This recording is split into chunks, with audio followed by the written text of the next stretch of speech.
Hi guys! Welcome again sa aking YouTube channel. So for today's video, gagluto ako ngayon ng bangus. So itong bangus na to, lalagyan ko siya na to. Okay, so simulan na natin. Ang una kong gagawin is puputulin ko na tong buntot.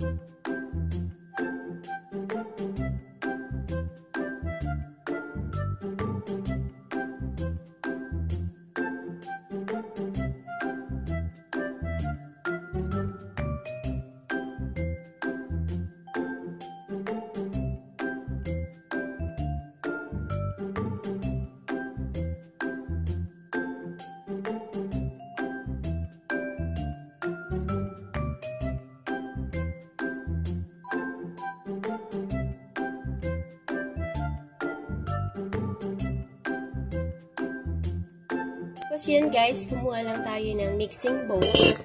Tapos isang cup lang ng all-purpose. Paminta. Yan. Uy, dumami. Tsaka, pwede nyo din siya lagyan din natin siya ng konting asin. Kasi yan guys, nagpainit na ako ng cooking oil para dyan natin siya piprituhin. Yes, piprituhin po natin ang ating bangus. Mix lang natin yung ating flour.